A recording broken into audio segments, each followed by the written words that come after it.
All right, this is going to be my quick tutorial on how to do microgreens and the way I'm doing it.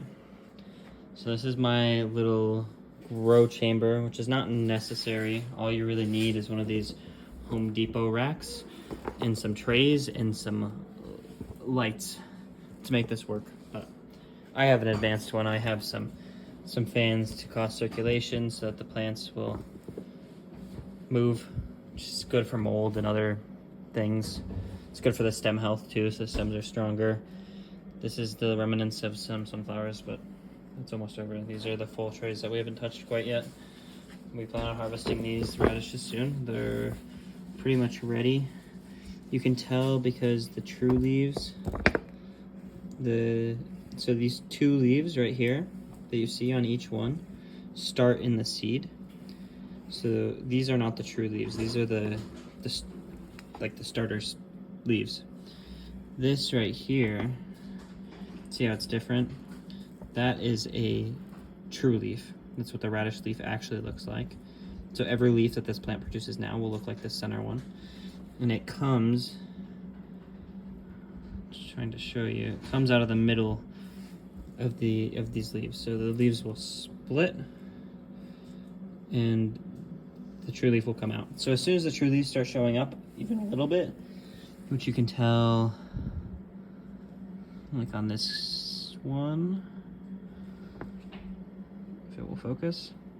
Yeah, the true leaf is barely starting. These are perfect harvest time, so these will get harvested. These are radish. These are lettuce, I believe, or celery. I'm pretty sure they're lettuce. These are cilantro. Yeah, so this is like final stage. Final stage. These ones are still growing and these ones are still growing a bit. These ones are final stage. So basically first step is you get some trays. So there's a tray with hole and then there's a tray with no holes. So water can sit in the bottom.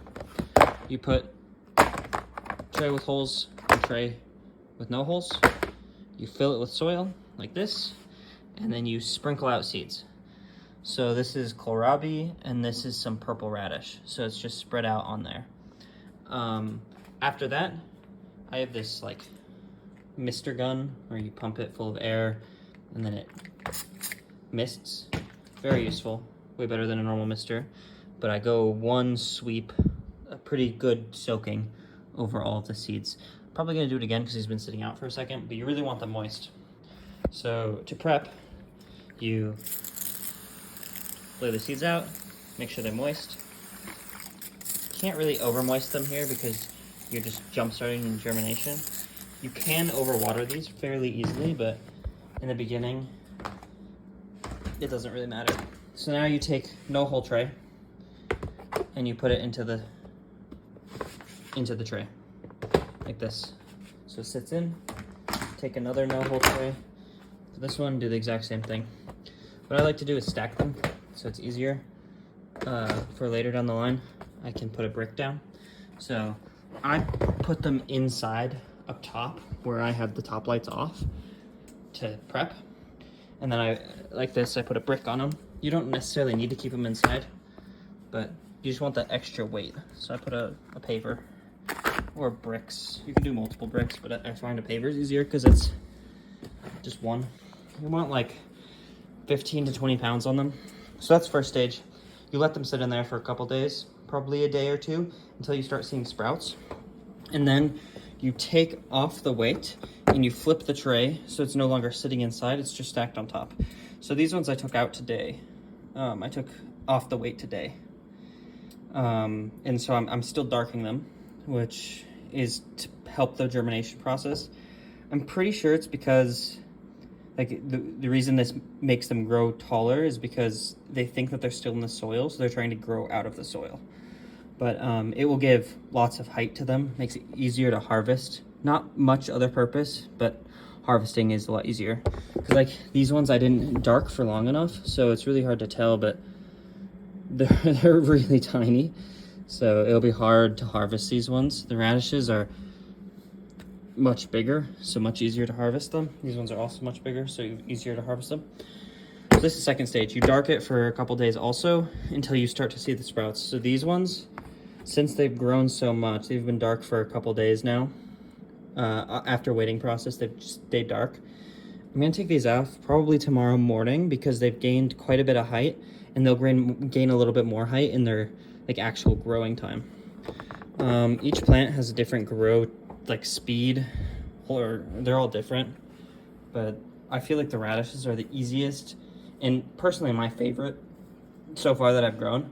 Easiest to start out with, fastest growers, most like least susceptible to like mold and stuff. You'll gain some issues like this. That's mold on the seed, which won't interfere with any of your grown crops. It won't really cause problems, but it doesn't look the best.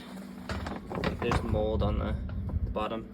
None of these other ones should have mold in them. Yeah, there's no mold, it's just root systems. But this one I grew without my ventilation system. So quick overview. This whole system that I've set up here is probably around $1,500. Not necessary. Starter is a rack, lights, and this, and the trays. That's all you need, and some seats, and it'll be fine. I have like a air ventilation system because if you don't, you'll get over humid in this little grow room. The reason for this grow room is because I don't have a dark room in my apartment that will stay dark at nighttime. So these have like a cycle. It's a day-night cycle. So you want to give them like 12 to 16 hours of day and the rest nighttime. You don't want to give them full light all the time. Well, personally, that's personally what I do. You can technically give them full light all the time, but I don't like doing that. So, yeah. I also have a dehumidifier down here, which really doesn't do much because it's so small, but it pulls some moisture out of the air. I have this all on like a smart controller system from AC Infinity. This is probably why it's so expensive, this whole setup. So it tells me the humidity and the temperature. I'm aiming for around 55% humidity and like 70-ish temperature if I can, but it's a little bit higher doesn't hurt. A little bit colder does hurt though. The hotter it is, the faster they grow. The colder it is, the slower they grow, but it won't really kill them. Unless you get really, really cold, which isn't feasible inside of your house. But yeah, that's my whole setup. It's fairly simple. I like to buy from True Leaf Market. It's pretty cheap and they deliver pretty fast. There's a bunch of different varieties of different seeds you can get. Each seed is different.